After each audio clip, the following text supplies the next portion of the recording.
Hey, everybody. Thanks for tuning in to another episode of the Midweek Word. This week, we're going to do something a little different, something that I've been wanting to do with this video series as we start off afresh, is to answer some of your questions that you may have about the Bible. And so it can be about anything. So I want to ask you, if you have questions, please send those to me. If you have my phone number, shoot me a text message. If you don't have my phone number, comment under these videos or send me a private Facebook message or a private Instagram message. Send those over to me because I want to answer those questions for you as best I can. So, you ready for our first question? Here it is. If Adam and Eve were the first people God ever created, then where did everybody else come from? And that is a good question. It's also, if we're going to be a little honest, it's also a little bit of an awkward question, right? Because the Bible says God made Adam and Eve, and He absolutely did. I totally have to start off explaining this. We must stand beside a historical Adam and Eve. All right?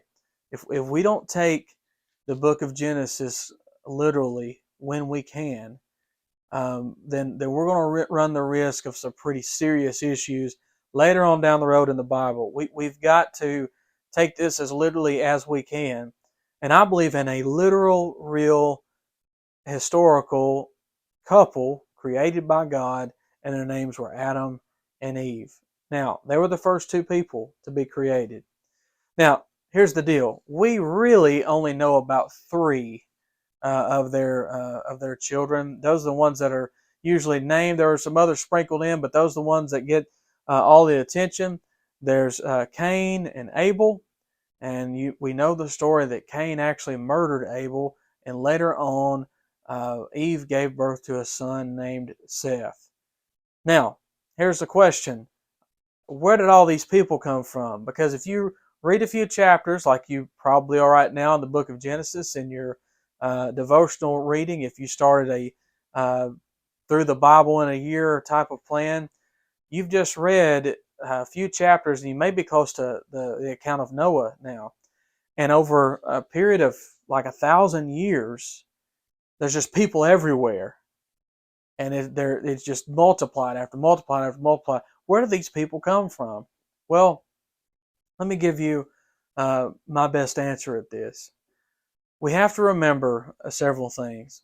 First of all, let's just get the awkward part out of the way.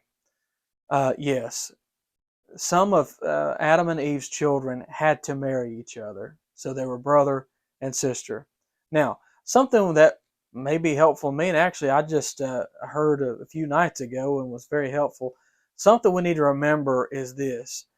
We are at the very beginning of human history here. And because of that, the issue of incest does not carry a lot of the biological issues that it does with us today.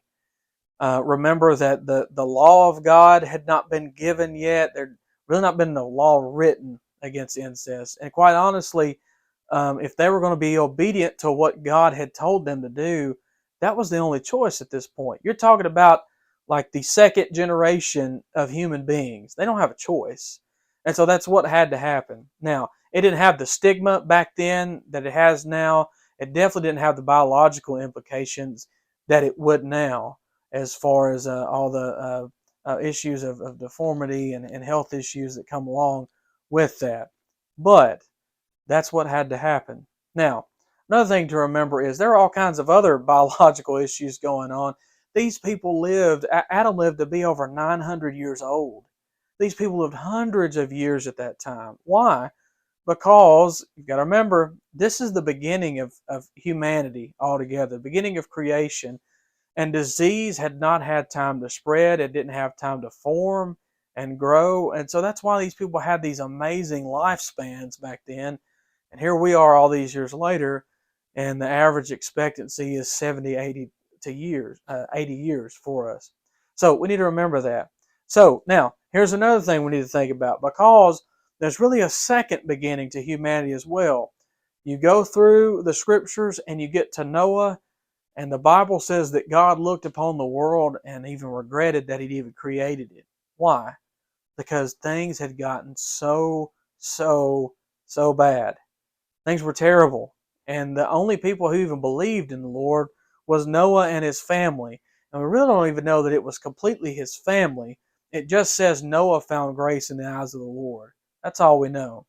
And so all of humanity is wiped out, and all of creation is wiped out except for the remnant that God drew out and brought into the ark, which was Noah and two of each kind of animals, and some of them were seven of each kind, depending on whether they were clean or unclean. Now, you have a second beginning, and all of this takes place after the ark is over with, and then things are brought back into this narrow line again, and we have Noah and his family, and they are told to be fruitful and multiply, and they do that.